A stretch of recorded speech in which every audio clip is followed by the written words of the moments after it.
ఆంధ్రప్రదేశ్ ప్రభుత్వానికి సంబంధించి కీలకమైన శాఖ పంచాయతీరాజ్ శాఖ. ఆంధ్రప్రదేశ్ వెన్నుముకి శాఖ, ప్రభుత్వ ఉద్యోగులు, అనేక సంఘాలు, వారి నాయకులు, మీరందరూ ఈ రోజున ఇక్కడికి వచ్చి నాకు అభినందనలు తెలుపుతున్నందుకు మనస్ఫూర్తిగా మీ అందరికీ పేరు పేరున నా హృదయపూర్వక ధన్యవాదాలు.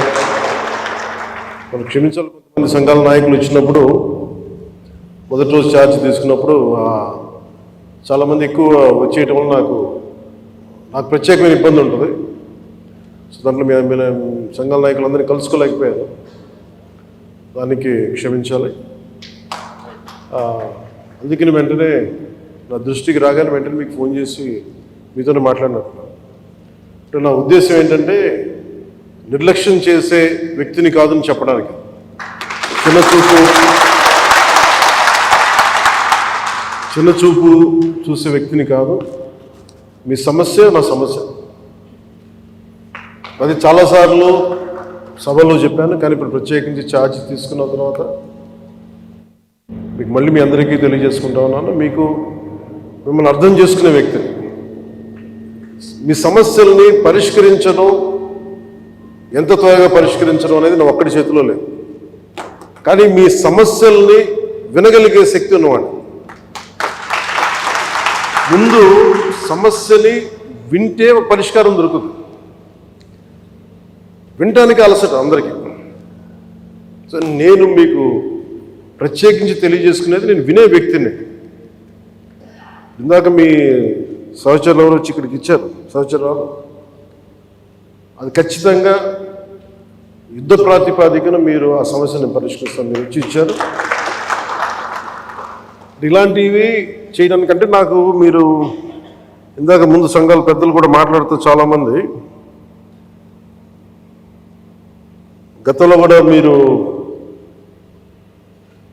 సమ్మెలు, గత ప్రభుత్వం మీద మా కోపం ఉంది, మీకు ఈ ప్రభుత్వం మీద మీరు మాట్లాడుతూ ఉన్నారు. ఒక్కటి ఏంటంటే, ఇది అందరం కలిసి పనిచేయాలి, మినిస్ట్రీ కానీ ఉద్యోగులు కానీ. గతంలో ఎవరు ఎలా చేశారో నాకు తెలీదు. మీరందరూ వింటా ఉంటే నేను సమస్యలు వింటా ఉన్నా. కాకపోతే ఇది చాలా పురాతనమైన, చాలా బలమైన వ్యవస్థ, చాలా పాత వ్యవస్థ. ఇది ప్రతిసారి వ్యవస్థకి ఒక తుప్పు పట్టుని పట్టేస్తాం. దీన్ని బలోపేతం చేయాల్సిన అవసరం ఉంది. దీనిని సమస్యలు ఏవైతే ఉన్నాయో మీ అందరికీ ప్రతి సంఘం తరఫున ఇది ప్రత్యేకించి ఒక ఓవరాల్గా మేము ఇలా చేయదలుచుకున్నాం, మా సమస్యలు ఇవి, లేదంటే మేము ఇలా నిలబడతాం, కొంచెం ఇవన్నీ చెప్తా ఉన్నారు.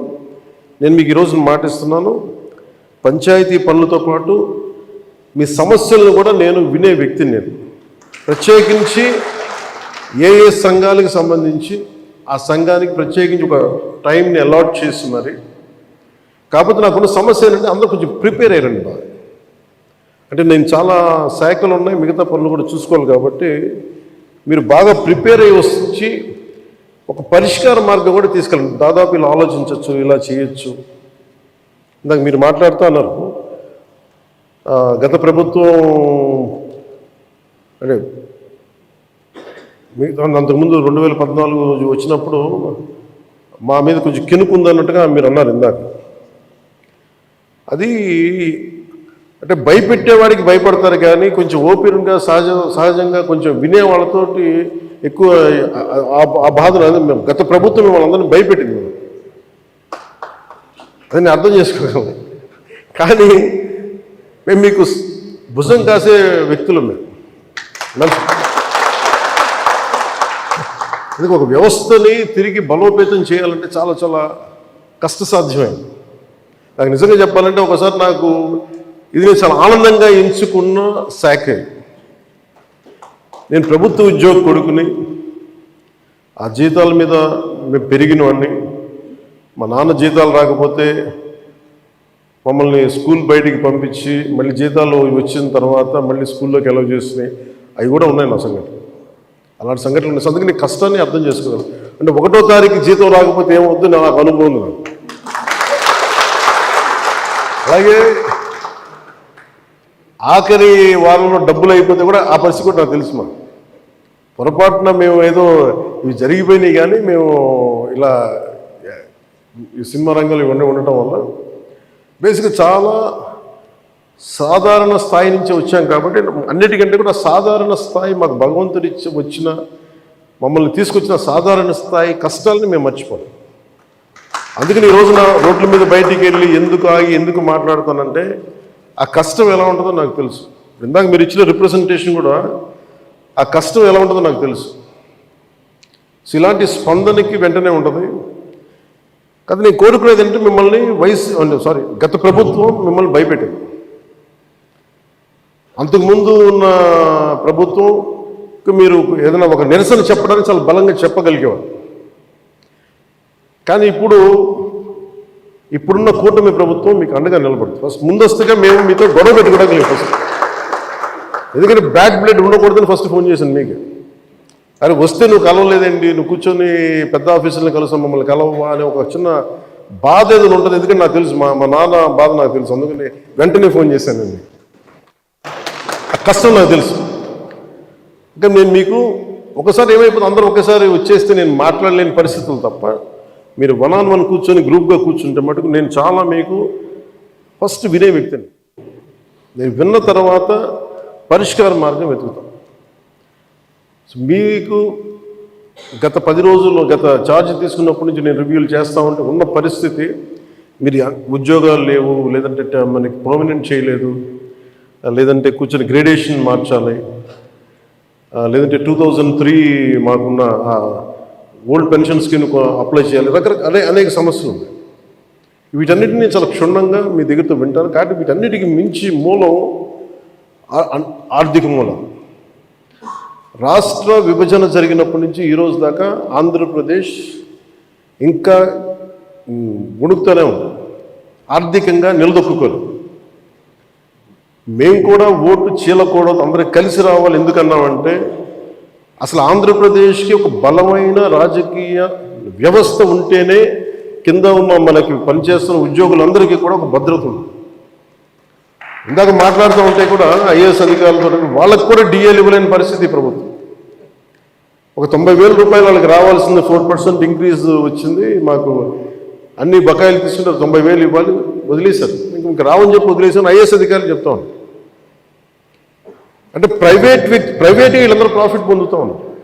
డబ్బు ఉంది, కానీ డబ్బుని వ్యక్తులు సొంతం చేసుకున్నారు. రాజకీయాల్లో కూర్చొని గత ప్రభుత్వం స్థాయి దాన్ని పెంచేసింది. అది మేము కరెక్ట్ చెయ్యాలి. అందుకని మేము చాలా నిబద్ధతతోటి నిక్కచ్చిగా ఉండే వ్యక్తులు మేము కట్టుబడి ఉన్నాం. సో మీకు మేము మాట ఇచ్చేది కూడా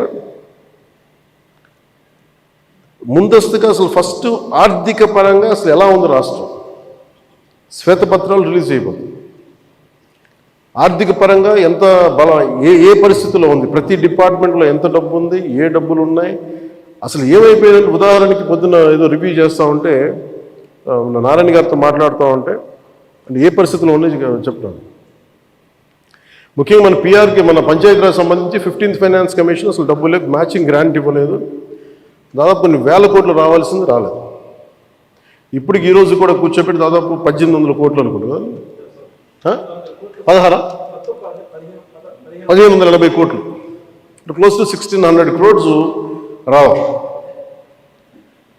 సో 15th ఫైనాన్స్ కమిషన్ డబ్బులు వదిలేసుకున్నాం.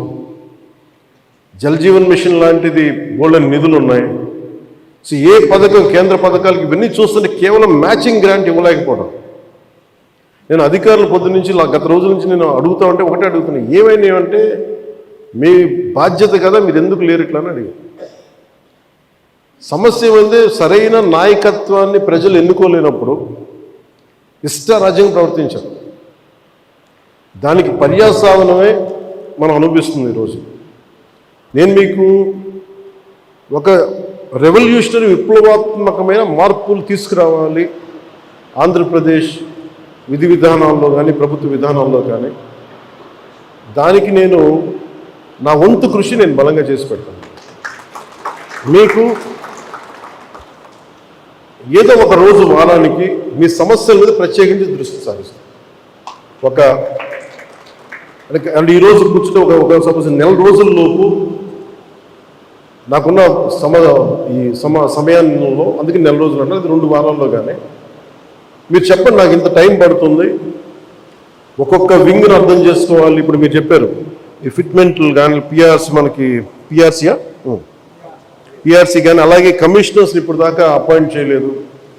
ప్రతిదీ కూడా మీరు క్షుణ్ణంగా చెప్తే నేను కన్సర్న్ అధికారులతో మాట్లాడి నేను ఏం చేయగలంటే, నేను టాస్క్ మాస్టర్ ముందు సమస్యకు పరిష్కారం వెతుకుతానని చెప్పేవాడు.